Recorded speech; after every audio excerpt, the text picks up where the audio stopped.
Good morning, good morning, good morning. It is Monday morning here in the heart of the Arkansas Delta, and folks, it is snowing. It is snowing right here in St. Francis County, right in the heart of eastern Arkansas, at the heart of the Arkansas Delta. Didn't think I'd see it again. It did snow a little bit last week, and it is coming down pretty good right now. I don't think it's going to stick around, but it is snowing. It is here. We got some friends down in South Arkansas, and they got quite a bit this morning. They got, or overnight, they got a bit, and they're still getting it. And I haven't talked to my best buddy over in Hot Springs, but it looks like he is still getting it as well. So, lots and lots of snow fell in southern Arkansas overnight. But we are here just a little bit north of that. We are north of I-40, just about a mile and a half north of I-40. And it looks like that I-40 was the break point for the snow line. So we're going to see a little bit, but I don't think we're going to see a whole lot. I did see something that I thought was absolutely hilarious this morning on the drive into the church campus. When we lived in Ohio, we saw these things all the time. But I saw two snowplows this morning on the way in. These were state trucks, dump trucks that generally have a product on it that they put on the road. And then there was a snowplow on the front of those. And I saw two of those bad boys on the bypass today around our community. So I thought that was just humorous to me. One was actually driving. I met him. He was on the road. And then the other one I met, he was kind of pulled over. Evidently, he was just checking his directions or something. So it kind of humorous to me because, when we lived up north, it was common sight. I mean, you saw snowplows 24 hours a day, 12 months a year. And so it just become commonplace for us to see it. Even a lot of people, local guys kept plows on their trucks, on their four-wheel drive trucks. So that was really not a whole lot of abnormalcy up there. But here, you just don't see it. And so it kind of caught me off guard this morning driving in. It's kind of funny, really, to be honest with you. But it is snowing. Like I said, it had kind of dwindled down a little bit. Let's see. I think my friend Lester is on here from Smyrna. Lester, what you guys got in Central Tennessee this morning?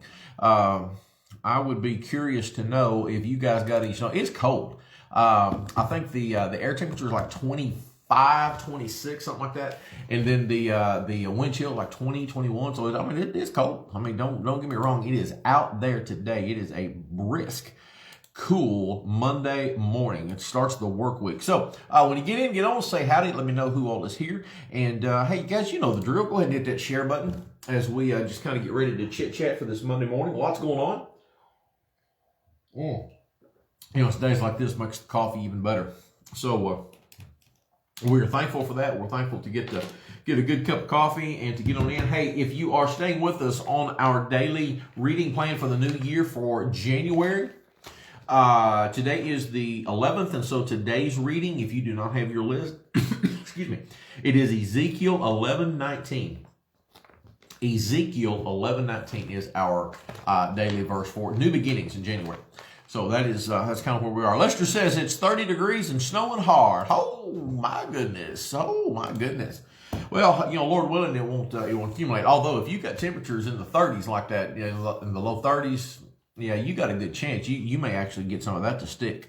Okay, folks, who all is here? Who all is hanging out with the preacher this morning? Let me know. Let me see here. Mary Weddington's here. Who else is here? Good morning. Mary, thank you, by the way, for taking care of our coffee bar yesterday at church. I sure appreciate that. Let's see here. Judy Davis is here. Who else is on here? All right, hey, you know the deal. Go ahead and say howdy. Let me know. There's my main man. There's Lee Aspinwall. What's going on, my brother?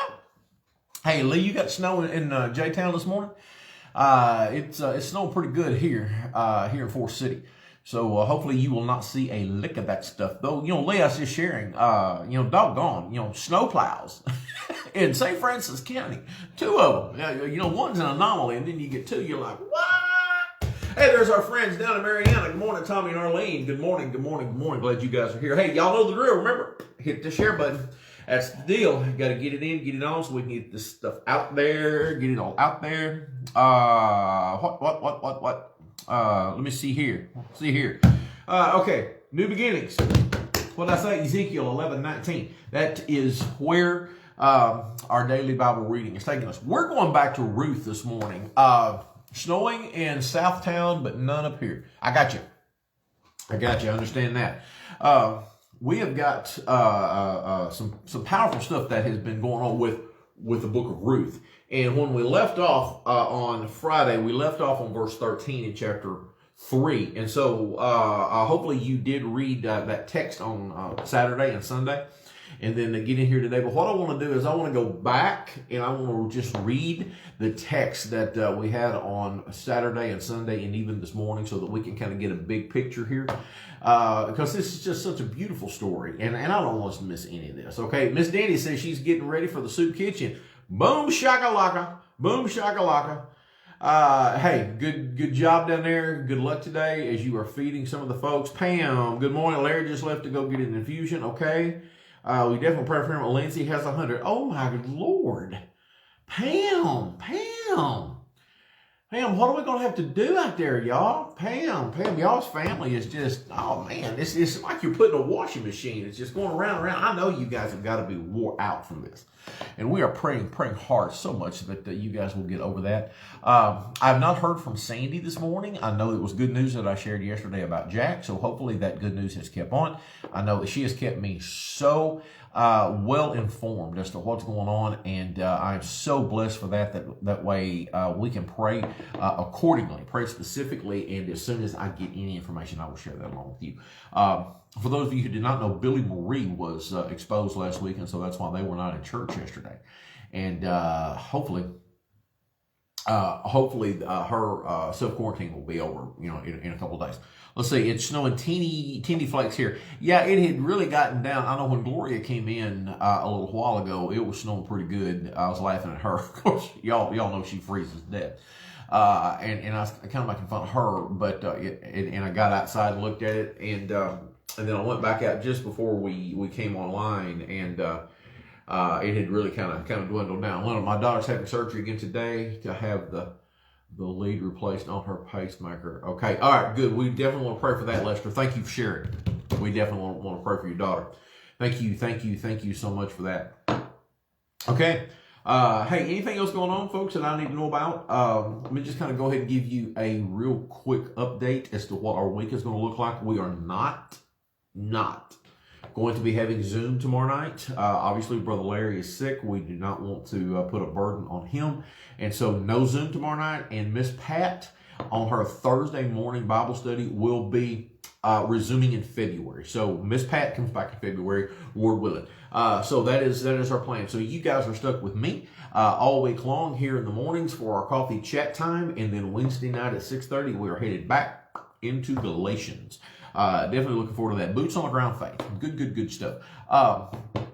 Hey, if you did not, if you were not able to join us yesterday on campus or to watch us online, I really want to encourage you to go back and to catch yesterday's message. A very powerful time of diving into Acts 2:41 and the events that led to what took place in Acts 2:41. Just an incredible message. God just kind of revealed so many things to us yesterday. And it's week two in our seismic shift message series. And if you have not caught any of those, please go back and watch them both. You can catch them here on Facebook. They are already loaded on YouTube, and they are on our website. That is lovemyrbc.com. You can just click on the sermon page. But they are there. We are breaking down Acts 1 and Acts 2, and it's a powerful sermon.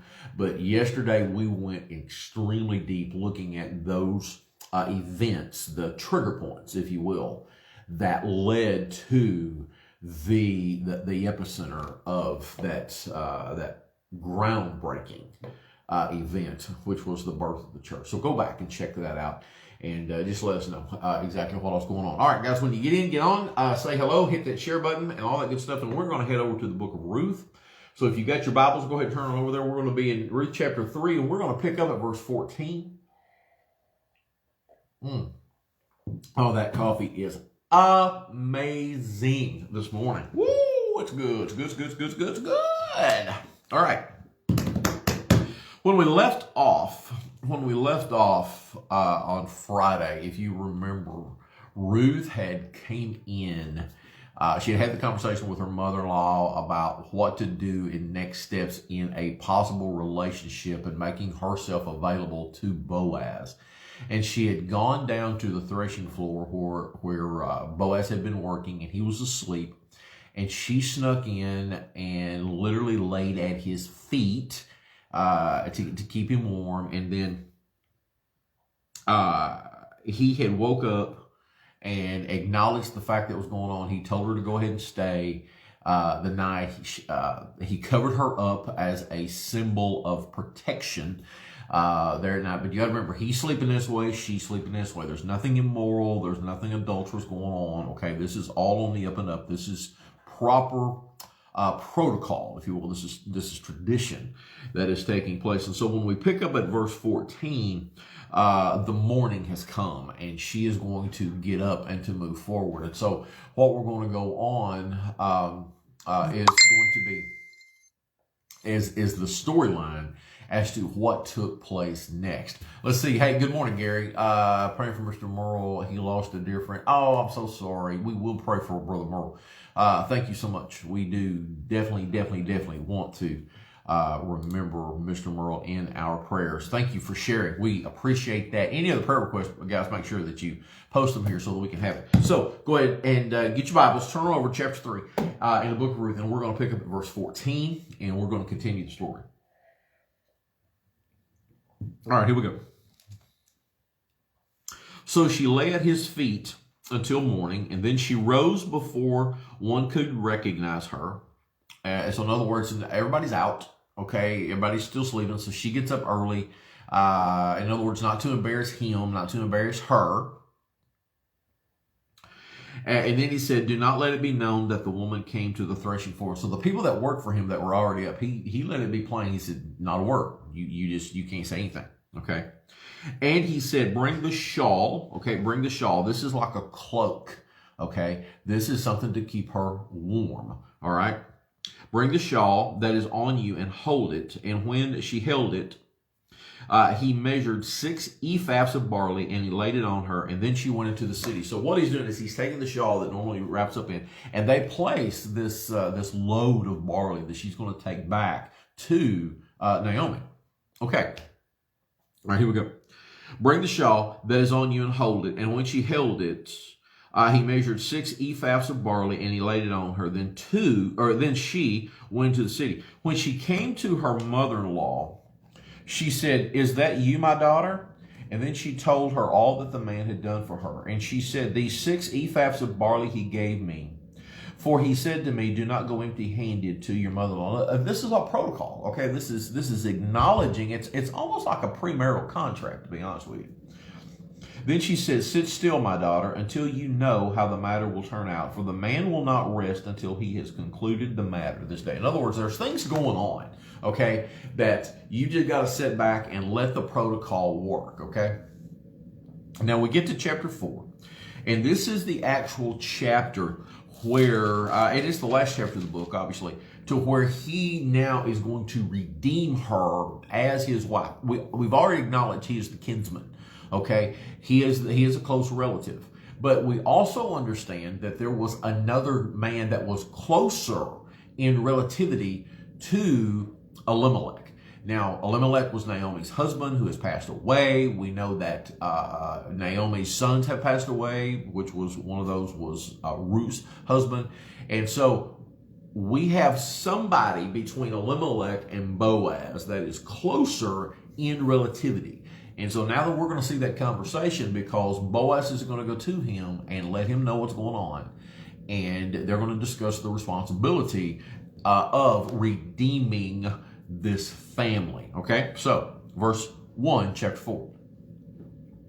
Now Boaz went up to the gate and sat down there, and behold, the close relative, that's this man. Notice they don't identify him. Okay, we never know who this man is.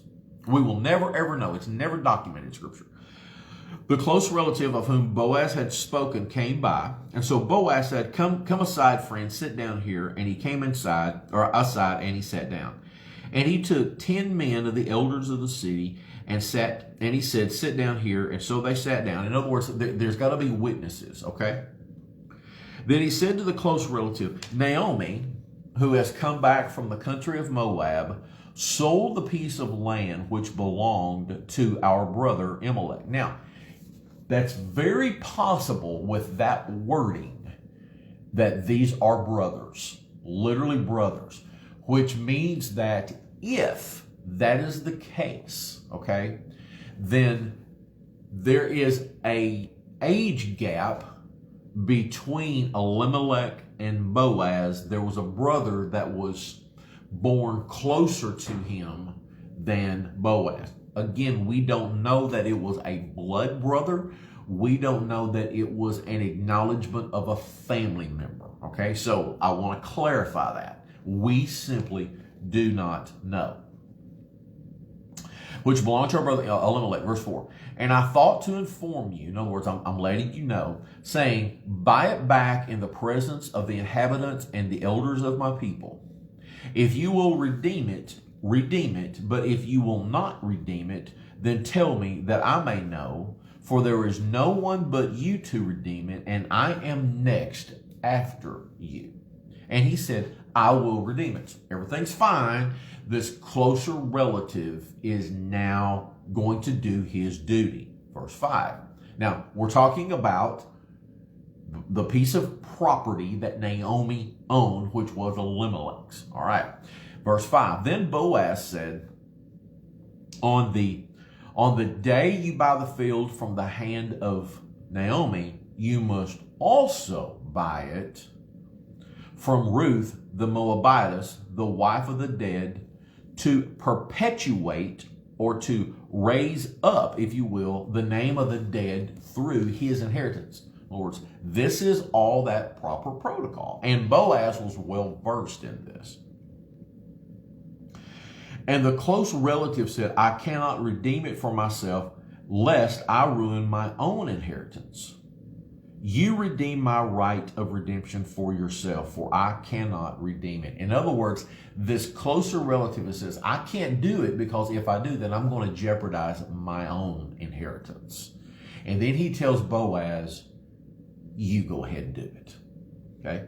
Now, this was the custom in former times in Israel concerning redeeming and exchanging. To confirm anything, one man took off his sandal and gave it to the other, and this was a confirmation in Israel. This exchanging of the sandal, okay, was the same as a signed contract that you and I have today.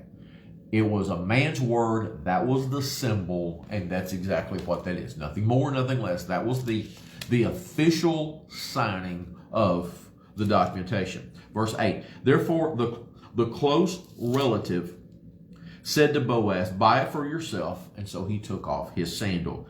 And Boaz said to the elders and all the people, you are witnesses this day that I have bought all that was Elimelech's and all that was Chilion's and Mahlon's. That's the sons. Remember, Chilion and Mahlon were the sons of Elimelech.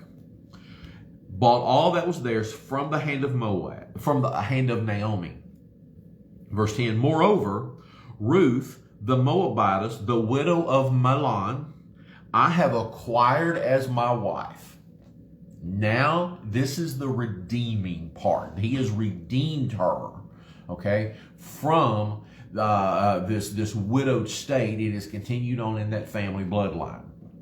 I have acquired as my wife to perpetuate the name of the dead through his inheritance, that the name of the dead may not be cut off from among his brethren and from his position at the gate. You are witnesses this day. And all, and all the people who were at the gate and the elders said, we are witnesses. The Lord make the woman who is coming to your house like Rachel and Leah, the two who built the house of Israel, and may you prosper in Ephratah and be famous in Bethlehem. May your house be like the house of Perez, whom Tamar bore to Judah, because of the offspring which the Lord will give you from this young woman. This is now the combining of the terms kinsman, redeemer. Okay? Boaz did not have to do this. He did not have to do this, okay? It was proper protocol, it was proper tradition, but in reality, he did not have to do this, okay? This is a Old Testament glimpse of Jesus, because Jesus did not have to go to the cross for us. He did not have to suffer and to die, but he did it because he loved us. And Boaz did it because he loved Ruth and he wanted to protect her and to provide for her. And that is that same image that we get with Jesus. Jesus is our kinsman redeemer.